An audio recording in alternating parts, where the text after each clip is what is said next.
Welcome to Business Innovators Radio, featuring industry influencers and trendsetters sharing proven strategies to help you build a better life right now.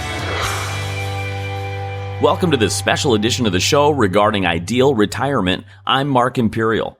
My next guest is Rick Dwyer, president and founder of Argallus Financial Group. He's the author of the book, Ask Rick Dwyer, What You Should Know About Planning Your Financial Future and Retirement. As a financial professional since 1987, Rick provides comprehensive, holistic, and unbiased advice to business owners, retirees, and pre-retirees to pursue their retirement dreams. Rick believes that people work for decades to provide for their families, and they should have peace of mind for the second half of life.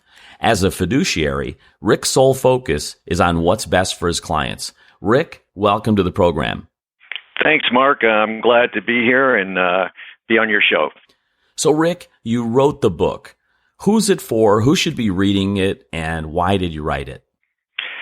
Yeah, that's a great question. So I wrote the book pretty much to address people from their 30s to their hundreds. And I know that's a pretty large age group, but quite frankly, people that are getting ready to retire and are retired are the ones I pay special emphasis to. But anybody in that demographic I just gave you, that age group, could benefit from reading this book.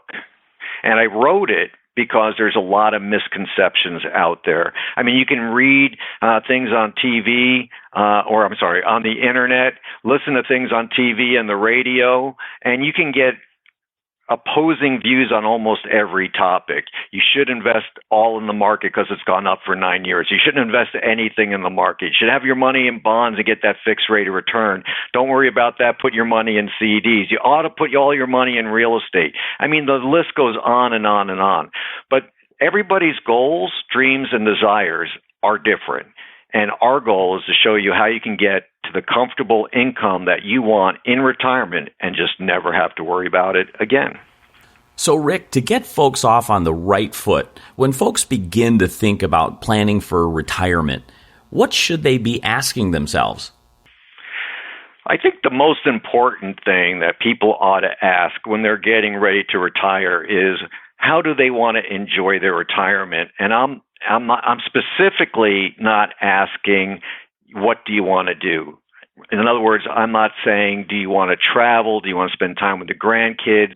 I'm talking about, when you're in retirement, do you want to be managing your portfolio on a daily basis, or do you want to have things set up so that you know that your retirement is not only going to last for the rest of you and your spouse's life if you're married, or be able to pass on to your heirs or to your favorite charity, and do so in a way that you already know is going to happen? Because that's really the choice many people have to face. They have to face the fact that they're either going to have to wing it because they have no plan and they're just playing it by the seat of their pants, or do they have a plan in place that addresses all of the unknowns that may come up, and try and get that plan as bulletproof as you can. Now, in full fairness, there is no 100% perfect plan.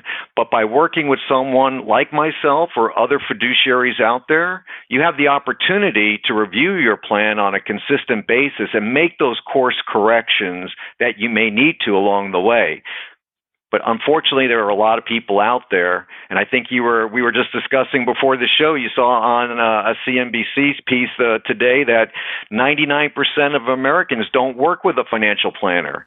And that's unfortunate, because a lot of them could be served quite well by working with someone, because even the greatest athletes in our country work with coaches, and they work with coaches so that they get things pointed out that they're not paying attention to. It's kind of like when you're so close to the forest, you can't see the forest from the trees because all you see are the trees. Yeah, I think one of the biggest things they were stating was, because of so much information on the internet, people think that they can navigate it themselves, but that's what you use a coach for. And you mentioned in sports, because you need somebody to curate that information, because not all of it is tailored for everybody. Yeah, it's not only not tailored for everybody, it's not even applicable to everybody. I mean, some of the information that's out there, for example, might be geared towards people who make under $80,000 a year. And what people may find shocking is that the top 25% of wage earners in the United States make $89,000 a year or more. So that means if you're making $89,000 a year or more in household income, you're in the top 25% of wage earners in the United States. I do seminars constantly, 2 to 4 every single month, month in, month out. And when I ask that question, what amount of income do you need to have to be in the top 25% of income earners? I'll get answers at anywhere from 200 to 300,000, and that's just not it. It's 89,000. So you wouldn't know that unless you were working with someone, and if you were basing all of your planning based on information that's erroneous, guess what? Your plan's not really going to work out the way you want. And unfortunately, in retirement, you get one shot at it because you get to find out whether you pass or fail at the end. So I'd imagine that you see so many different types of folks in so many different situations. What would you say is a commonality? What's the most common situation or situations that you find your clients in when they first come to see you? Well, the clients that come to see me usually have a question. They've reached a point in their life, and sometimes it's early on, sometimes it's later on, but they've reached a point where they just want to know that they're going to be comfortable in retirement and be able to live the lifestyle that they have dreamed of. That doesn't mean it has to be, extravagant. It's just a lifestyle that they want. In other words, it may be that they want to take 1 or 2 trips a year. Maybe they want to buy a beach house. Some don't have that kind of money, but they just want to be able to get up, enjoy life with each other, maybe do gardening or woodworking, whatever it is for them. But what they don't want is to have to worry about how they're going to be able to accomplish that. And they have their resources, and they just want to know that those resources can provide the lifestyle that they want in retirement. And lifestyle is vastly different from one couple to another. And that's understandable. We have different dreams, we have different ideas of what we'd like to do, and we have different levels of wealth. So it's very different from couple to couple, but I'd say the main common denominator is no matter where they are on the economic spectrum, they all want to know that they're going to be able to enjoy their retirement the way that they had dreamed that they could. So, Rick, there must be moving pieces to this puzzle. What are the most important things that folks need to consider when planning for retirement then? Yeah, so I think one of the things that I try and ask people is a question that usually gets their eyebrows going up, and I ask them, do you want to risk being rich, or do you want to guarantee a comfortable retirement? And they think about it for a second, and the ones who say, I want to make sure I have a comfortable retirement, those are the ones that I can work with. The ones that are willing to risk being rich, well, that's a two-edged sword. You can risk being rich, but that means effectively you're willing to gamble. And the clients I work with are not gamblers. They just want to go ahead and take the appropriate steps to make sure that they're going to get the level of growing income, because we have a number of factors to take into consideration. We have taxes, we have risk, which we just talked about, but we also have inflation. Because if you set your income, let's just say your income goal was $5,000 a month, and 10 years from now, if we didn't account for inflation, that same $5,000 worth of income is not going to buy the same $5,000 worth of goods. So we have to take into a lot of different things into consideration. So I hope that answered your question. Yeah, absolutely. And, what comes to mind right now is we were talking earlier about people trying to find a lot of information on their own on the internet. So that must lead to a lot of myths or misconceptions. So what I wanted to ask you, Rick, is what's the biggest myth or misconception you hear out there about financial planning and specifically planning for retirement? I think there's a number, and I think the two biggest ones we've already touched a little bit on, and that is, I can just research this on my own, and I can do my own financial planning. Well, you know what? You can go on WebMD and you can also become your own doctor, I guess, but I wouldn't suggest treating yourself if you're ill or need surgery. So we have specialized training. All we work on is helping clients achieve their goals. And as fiduciaries, we're required to do what's in our client's best interest. So I'd say one of the biggest misconceptions is that you can just research it and do it on your own. That probably goes in the same vein is that you could go ahead and be your own attorney. And while you're allowed to be your own attorney, it's highly suggested that if you need to have an attorney, you get your own attorney. Don't try and be your own attorney. In fact, attorneys, if they need help, don't normally represent themselves. They get another attorney. So one misconception is that I can just research this and do it on my own. I think that's a pretty big misconception. And I think the other major misconception is that I can go ahead and address the pillars in a well thought out methodology that's going to be successful through my retirement. I'm going to go to 3 pillars that we work on all the time with our clients. One of the biggest threats to retirement is taxes. Let's say, for example, you have $1 million portfolio and taxes go up 10%. Well, effectively, if you didn't plan for it, you just lost $100,000 of your nest egg on top of what your normal tax rate is. So a tax rate increase can dramatically not only impact how much money you have to work with, but thereby also dramatically decreasing the income that you have or the length of time that income will last. The second we've talked a little bit about is risk. So risk is the level of risk you're comfortable taking if you're going to have money in the market.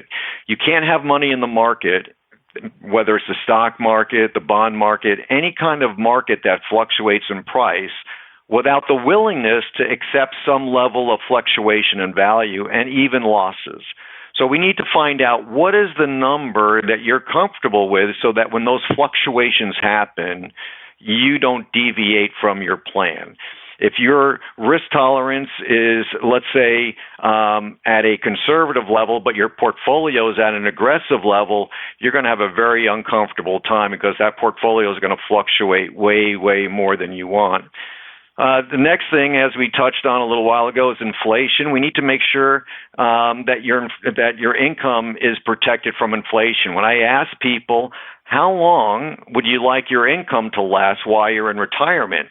And normally people tell me the rest of their lives, and I understand why. They don't want to run out of money. And then I get into inflation, and we talk about the fact that what you want is your income to not only last the rest of your life, but you also want it growing so we can take care of inflation along the way. And when we take those 3 things, inflation, taxes, and risk, put them together, it enables us to wrap it into an income plan to provide growing, stable income that'll last the rest of your life.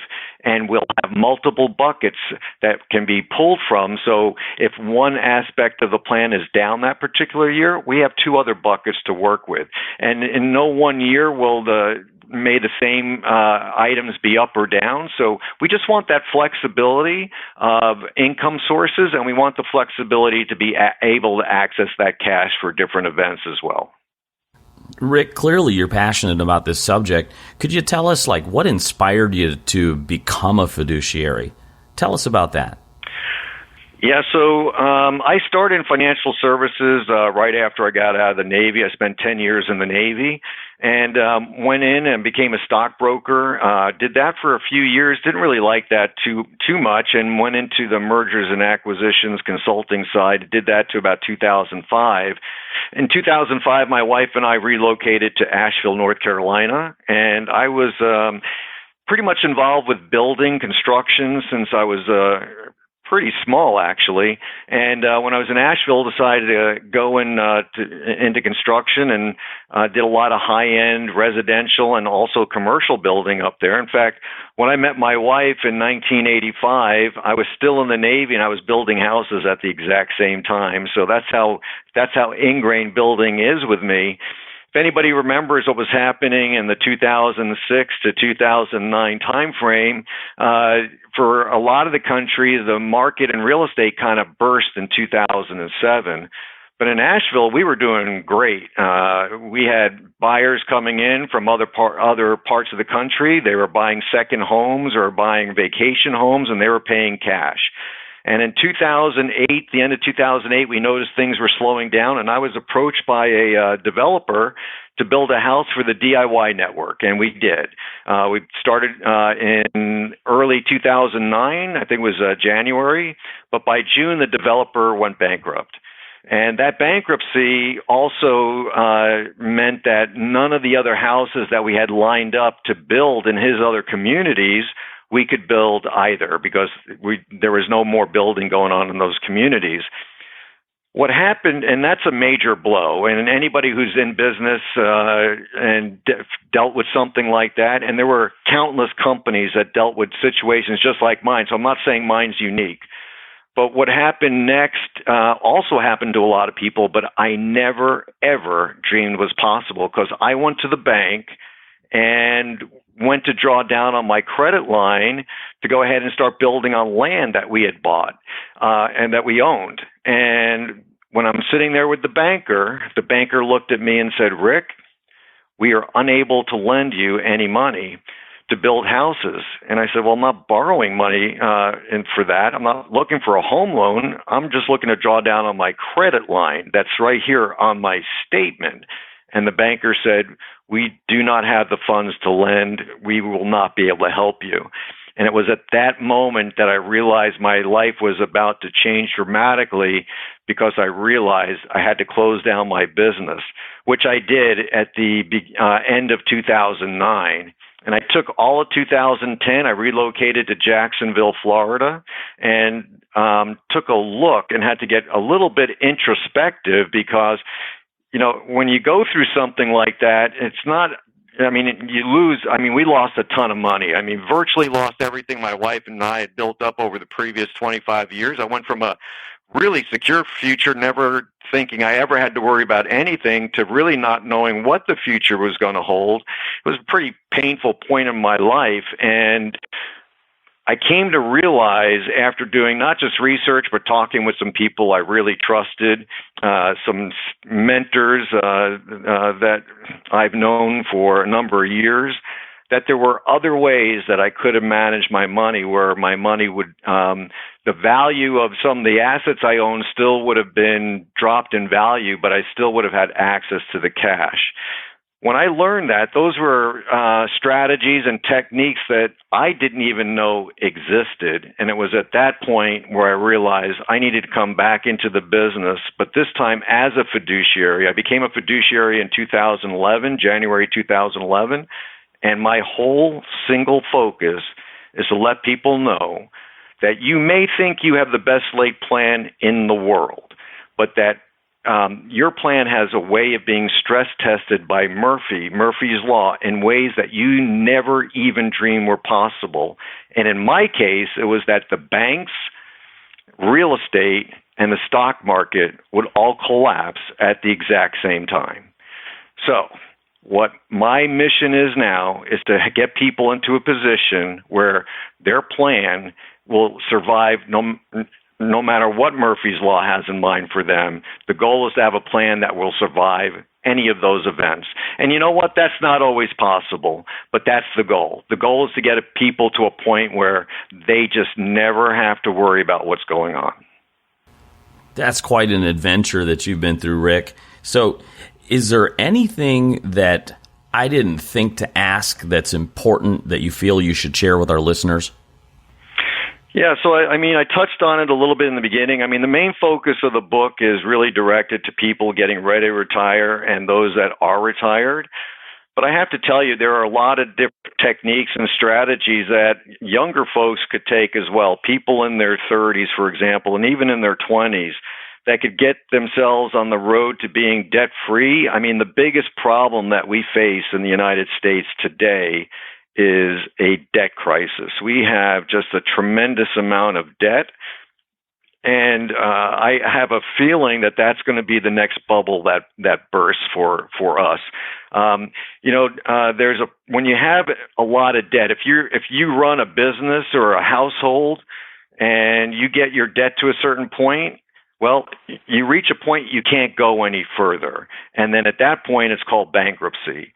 The government works a little bit different. They just keep printing money. Well, the problem with that is it only works so far. And we're at a point now where we have so much debt that, eventually the politicians are not going to be able to kick that can down the road.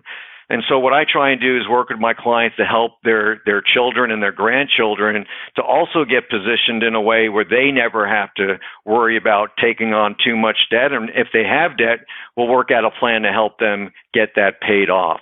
So I think just to kind of wrap things up, what we try and focus on is helping people get on a solid financial base so that whether they're young and building towards retirement, they don't have to follow the talking heads that tell you to go out and get your mortgage or to pay your car over 60 months with 0% interest. We'd rather you have no debt and you keep all your money and you get the things that you want, and you can do that if you're properly prepared. And for people who are getting ready to retire or they're already retired, guess what? Our goal for them is to help them find out, clearly define what their goals are, and then be able to get them into a plan that they're comfortable with. I think you asked about misconceptions earlier. I think another major misconception people have is that when they go to see a financial planner, that they're going to be told what they have to do with their money. That is not the case. I don't view myself as a dictator when it comes to the client's money. I'm there as a guide. I'm going to show you what you have, what your goals are. We may be able to accomplish all your goals, but we may not be. And if we're not able to accomplish them, then let's prioritize the ones that you want to do and make those the priorities. And then anything left over, we'll start going through your other goals. So it's not just being told what you to do your money. So a lot of people think they're going to lose control. You're not going to lose control. It's us guiding you in a way to make sure that your most important goals are the ones that are the ones that are addressed and primary in the plan, and then we make the other goals secondary goals. So I do think that a lot of people think that they're going to give up control. They're totally in control. And if someone's trying to tell you what you have to do with your money, then you probably should seek advice from someone else. Right on. So, Rick, for our listeners out there who resonate with your message and are interested, I know you have an offer that's just for our listeners. Can you tell them about that and how you can help them and how they get a hold of you? Yeah, so I think one of the first things that people should do, because one of the really interesting things that I find, and I think it's because people forget how devastating the stock market crashes of the early 2000 to 2002 time period were, and the 2007 to 2009. We had two effectively 50% drawdowns in the market back to back. But for people who weren't retired then, who are getting ready to retire, it's hard to know because you were working, you were having a paycheck. But if you were retired during those time frames, a lot of people literally ate through their entire nest egg during those times. So one of the things that we want people to know is what is a risk tolerance level that you are comfortable with. And what we do is a very scientific approach. It's very detailed. And instead of coming up with just being conservative or moderate or aggressive, we actually give you a number. And that number ranges from 1 to 99. And once we know that number, then we'll analyze your portfolio. And let's see if your level of comfort with risk is in line with your portfolio. And so normally, just to do that risk tolerance, it takes us a little over an hour usually to do that. We usually charge about $125. We're doing that for free for anybody that contacts us directly as a result of this recording or by reading our book. That's fantastic, Rick. So what's the phone number or the website or email that you want them to reach you at? Yeah, so our website is Argallus. It's ARGALLUS.com. Our phone number is 833-Argallus, and the numbers are 833-274-2558. And those are the best ways to reach us. And then someone would like to email us, they can do info@Argallus, ARGALLUS.com, and we'll get that as well. Rick, this has been absolutely terrific and fantastic information that you're sharing and stuff that people should know. So I really appreciate you taking the time and sharing with our listeners today. And I wish you continued success for you and for all of your clients. Thanks, Mark. I appreciate the time we spent. This has been a special edition of the program regarding ideal retirement, and I look forward to seeing you again on the next episode of the show. I'm Mark Imperial. Take care, and we'll talk soon. Thanks for listening to Business Innovators Radio. To hear all episodes featuring leading industry influencers and trendsetters, visit us online at businessinnovatorsradio.com today.